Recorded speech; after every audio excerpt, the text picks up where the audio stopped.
Think about everything you've done for free all these years. The mending, the suppers, sitting with somebody's mother. That's work people pay for now. Not one of these jobs needs schooling first, and hardly any of them need money up front. I've got 23 of them, and for most of the women I know, it's a couple hundred a month. Pick something your hands already know, because that's what the ones who stuck with it did. So let's jump in. Number 1, your school district is hiring, and this is the month they do it. You can serve the lunch line, watch the lunchroom, cross the children at the corner, or ride the bus with them. That's a few hours in the middle of the day, and you're home before supper. Ask about the crossing guard jobs separately though, because some towns hire them through the city and not the school. There's a woman at my church who's been on the lunch line 11 years, and she started because she wanted her afternoons back. Call the district office and ask for whoever does the hiring. An application, a background check, and nobody asking about experience or schooling. Most districts are still short when the buses start rolling in September, so a call this month gets answered. Number 2, work the polls on election day. It's one single day out of your year, and nobody expects you to keep at it after that. It's paid work nearly everywhere and not volunteering, and most places pay you for the training day too. The pay is usually one set amount for the whole day, though some places go by the hour instead. Either way, the money changes from one county to the next. Your township or county clerk keeps that list, and with a November election coming, they're filling it right now. Then it's one long day at a table, checking folks in and handing out ballots. In most places, you have to be a registered voter yourself. Then call the clerk's office and say you'd like to be on the list for election day. Number 3. Set a table up at the end of your driveway or take a spot at the farmer's market. This is the month for it up here, with the tomatoes coming in faster than anybody can eat them. Extra out of the garden, eggs if you keep hens, jam, zucchini bread. Now here's the part to get right. Every state has its own rule about what you can sell out of your own kitchen. Jams and breads are usually fine, and anything that has to stay cold usually is not. Eggs have rules all their own, so look yours up before you put a carton out. The driveway costs you nothing but a card table, a sign you make yourself, and a coffee can for the money. At the market, you pay for your spot. Call the manager and ask what it runs, because that money goes out before you've sold a thing. Number 4, cleaning houses.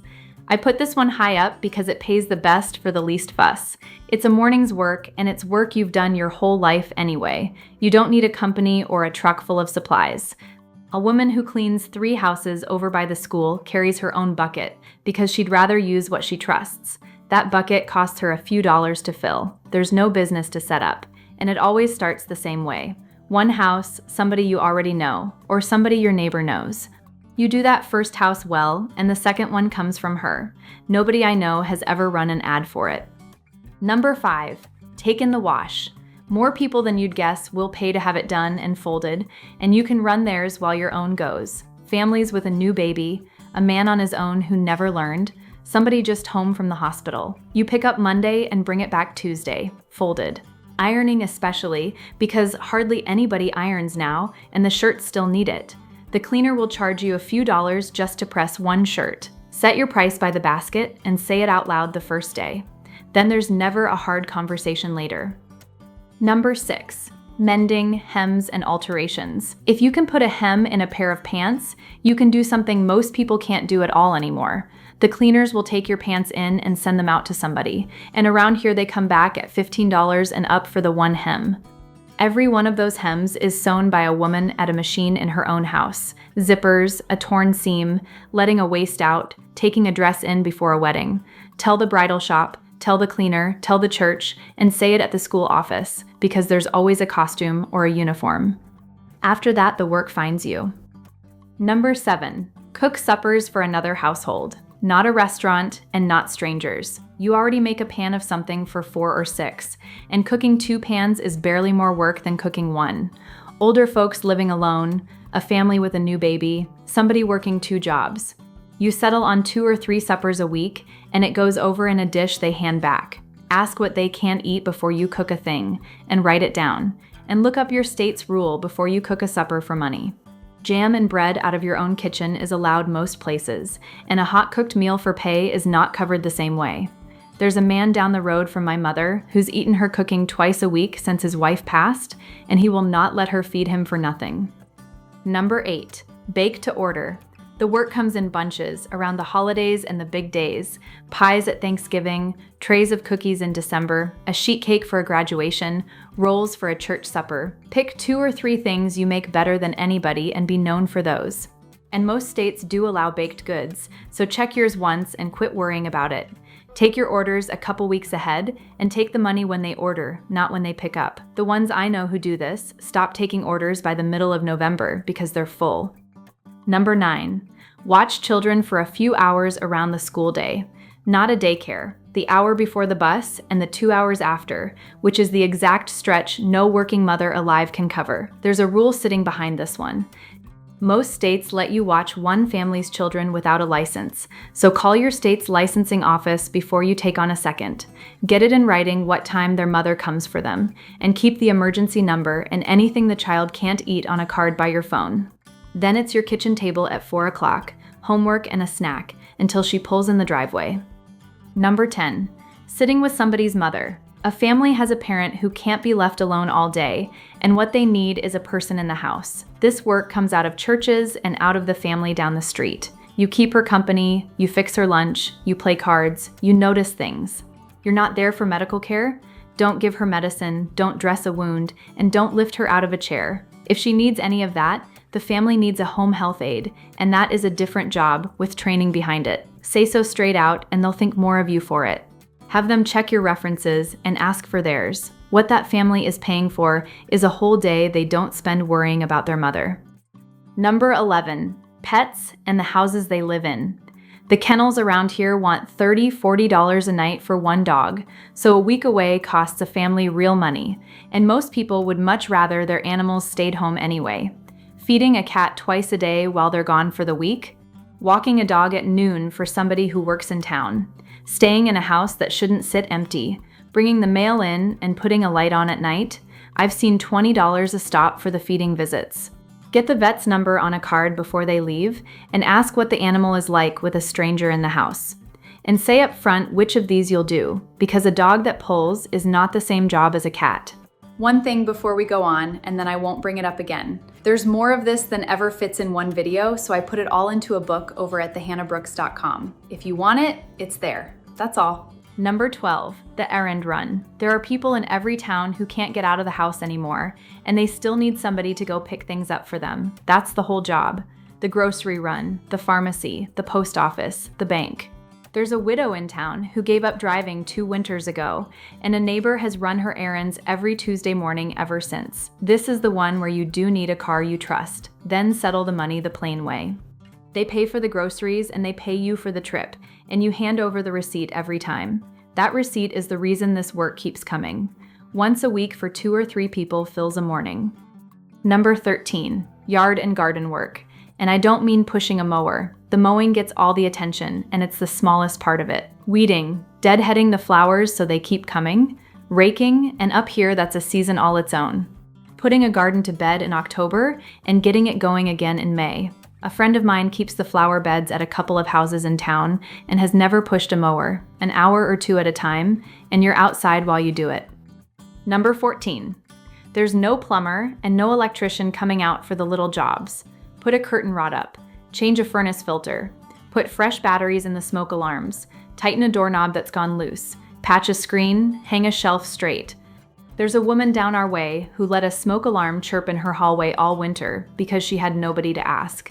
If you're the one in your house who owns the drill, that's money on the table. Stay out of the wiring and out of the pipes because that's licensed work and it isn't worth what happens when it goes wrong. Everything short of that is yours. Number 15, organizing and the clear out when a house gets sold. A closet, a garage, a spare room that's been a dumping ground for 15 years. Most people can't get started on a room like that, and that's the whole trouble. You can, because none of it is yours. The bigger version of this is where the work really is. When an older parent moves somewhere smaller or a house goes on the market, somebody has to go through every drawer, and the family is usually too tired or too far away. Tell a realtor in your town that you take that on. They come across it constantly and never have anybody to hand it to. Number 16, give a family a Saturday afternoon back. I mean, a family with a special needs child or adult at home. Those parents have not had an afternoon off in years, and 4 hours so they can go to the store together is worth more than you'd believe. This one asks more of you than anything else on the list, and I'd only point you at it if you already know a family like that. They train you themselves, in their house, on their own routine, and you don't take that first shift alone. No medicine, no lifting, no medical care of any kind. Ask them what a bad moment looks like and what they want you to do, and have them show you before you're ever on your own. Number 17, the holiday season. Every store, every shipping outfit, and every warehouse starts taking extra people on by early September, some of them sooner than that, and they hire fast. The ones posted in town start around $15 an hour, and the warehouse work pays better than the counter. Some of it is on your feet all day, and some isn't, and you get to ask which before you say yes. The gift wrap counter, the register, the phones, the returns desk. It's 8 or 10 weeks and it's over, which is right if you only need money for a stretch. Put your application in during September, because by November, the good spots are gone. Number 18. Every town has a banquet hall, a church hall, and 2 or 3 places that do weddings, and all of them scramble for Saturday help. You set the tables, you serve, you take the coats, and you clear up after. It's an evening at a time, and in most places, the money is in your hand before you go home. There's no season to it either, because those halls have something booked most weekends. One of my neighbors works 2 Saturdays a month at a hall in town, and by the end of the month, those 2 evenings have put a couple $100s in her pocket. Call the hall on a Tuesday and not a Friday, and tell whoever picks up that you're free Saturdays. Most times, there's no interview past that. Number 19, the fall craft shows and the church bazaars. If you knit, quilt, sew, make wreaths, or put up jam, this is your season, and the tables are being booked this month. The church bazaar tables I've seen start around $25 and go up from there, so ask before you sign up for 4 of them.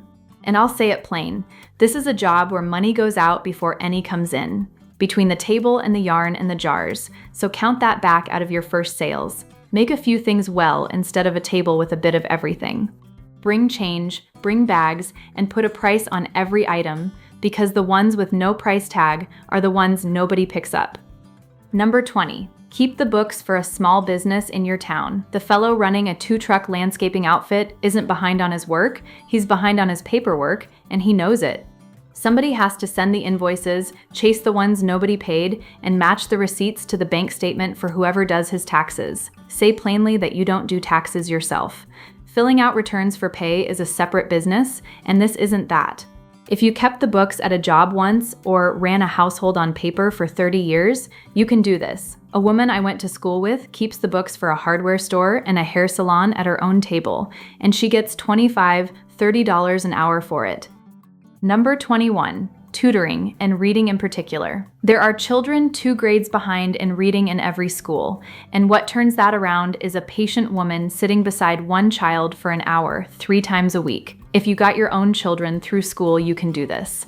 Start at the school because they know which children need it, and word gets around among the mothers fast. A lot of it starts out as volunteering, and it can turn into paid work once a parent sees the report card change. Number 22, answer the phone for a 1-person business.